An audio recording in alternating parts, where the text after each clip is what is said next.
오늘 우리에게 주신 하나님의 말씀은 어제에 이어서 요한복음 20장 19절부터 23절까지 20장 19절부터 교독하고 마지막 절은 합독합니다. 이날 곧 안식 후 첫날 저녁 때에 제자들이 유대인들을 두려워하여 모인 곳의 문들을 닫았더니 예수께서 오사 가운데 서서 이르시되 너희에게 평강이 있을지어다. 이 말씀을 하시고 손과 옆구리를 보이시니 제자들이 주를 보고 기뻐하더라. 예수께서 또 이르시되 너희에게 평강이 있을지어다. 아버지께서 나를 보내신 것 같이 나도 너희를 보내노라.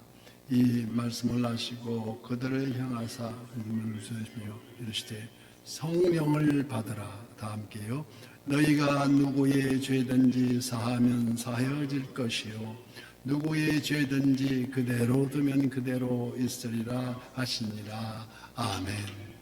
오늘도 실시간 선한 뉴스의 기도의 향연 속에 새벽을 깨우는 우리 성도님들 모두에게 여호와 샬롬 지키신 하나님의 평강과 풍성한 은혜를 축복합니다.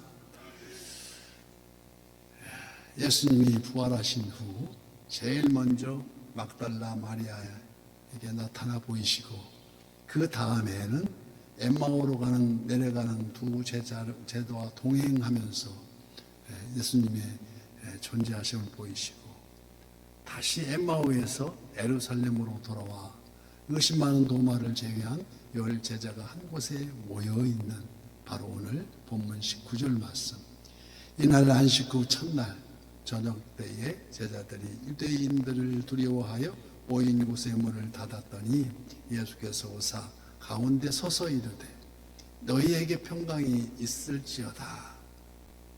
안식 후 첫날, 그러니까 주일 저녁 때 제자들이 주님을 십자가에 못 박게 한 유대인들을 두려워하여 모인 곳에 문을 걸어서 닫았더니 이곳은 누가복음 24장과 또 사도행전 1장을 참고할 때 마가의 다락방으로 추정됩니다.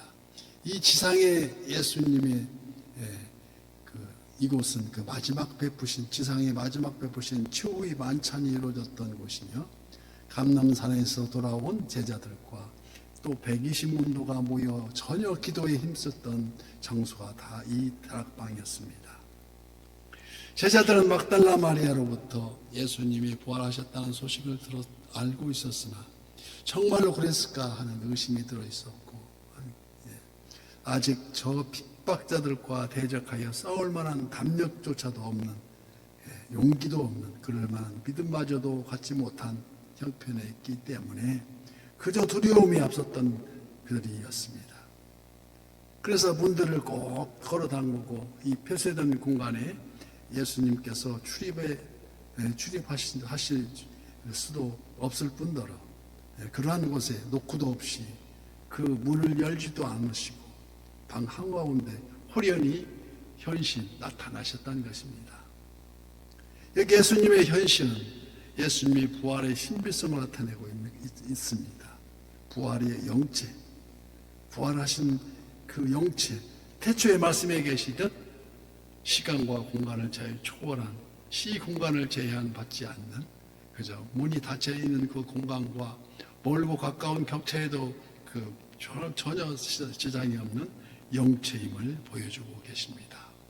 그리고 20절 말씀에 이 말씀을 하시고 손과 옆구리를 보이시니 제자들이 주를 보고 기뻐하더라. 지금까지 공포에 떨고 있던 그 제자들이 주님의 음성 너희에게 평강이 있을지어다 샬롬 하는 그 이 음성에 닫혀있던 영안이 열리듯 그때서야 못자국난 손과 창에 찔린 옆구리를 바라보고 알아보고 기뻐하였다는 것입니다. 21절 말씀 예수께서 또 이르시되 너희에게 평강이 있을지어다. 세 번째 말씀합니다. 아버지께서 나를 보내신 것 같이 나도 너희를 보내노라. 그래서 오늘 본문 이 말씀 중에 첫째가 너희에게 평강이 있을지어다는 말씀과 즉 평안을 너희에게 끼치노니 곧 나의 평안을 너희에게 주노라. 내가 너희에게 주는 것은 세상에 주는 것과 같지 아니하니라. 너희는 마음에 근심하지도 말고 두려워하지도 말라는 말씀에 그 평안을 주신 것입니다. 그래서 둘째로 아버지께서 나를 보내신 것 같이 나도 너희를 보내노라고 지금 말씀하십니다. 무슨 말씀입니까?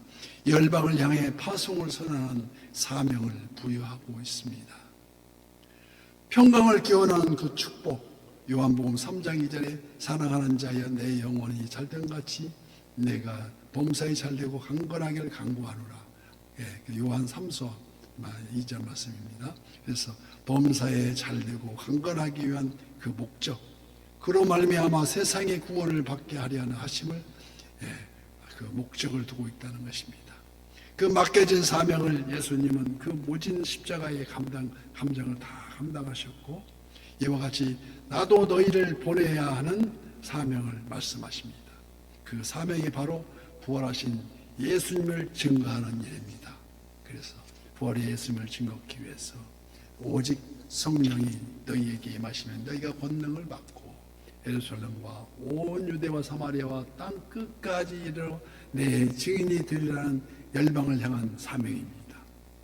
그러므로 교회는 다름 아닌 주님이 보내신 사도와 성도들로 이루어진 공동체, 즉 보냄을 받은 자의 사명을 다해야 할 존재의 목적이라 할 수 있습니다.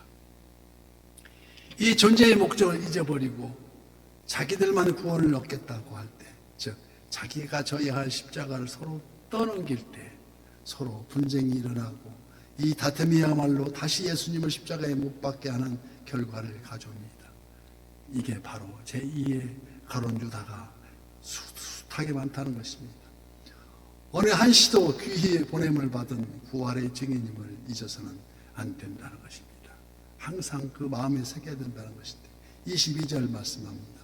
이 말씀을 하시고 그들을 향하사 숨을 내쉬어 이르되 성령을 받으라. 예수님은 제자들에게 복음 증거의 사명을 맡기시며 성령을 받으라 하십니다.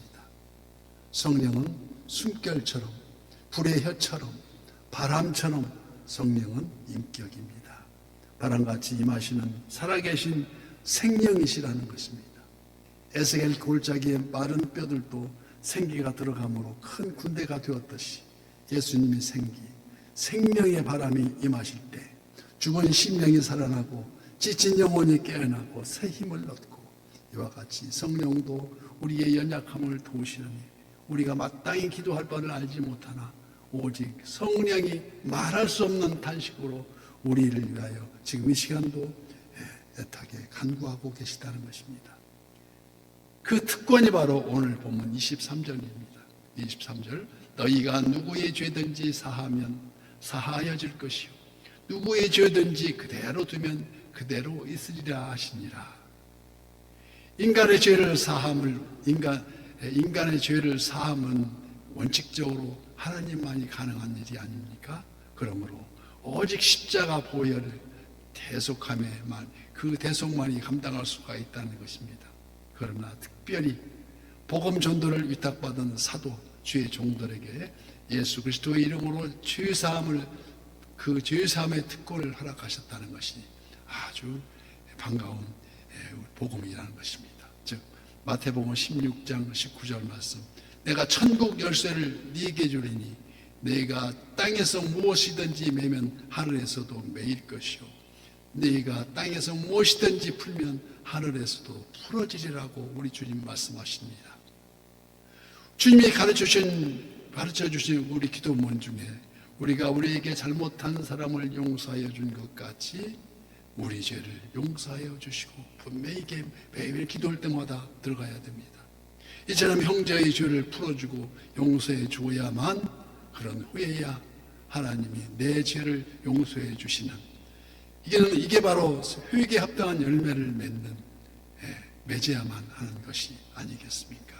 그러므로 이제 우리가 누려야 할 최우선을 주신 주님이 주신 영적 평강과 기쁨으로, 그 기쁨과 평강이 잊지 않고 사라지지 않고 복음이 부끄럽지 않도록 매일매일 주님을 향해서 우리 계속 소망을 찬송하고 찬양하고 우리 선한 이웃의 모든 지체가 다 되어서 우리 사명을 다 이루는 우리 모두가 되시기를 예수님 이름으로 간절히 축복합니다.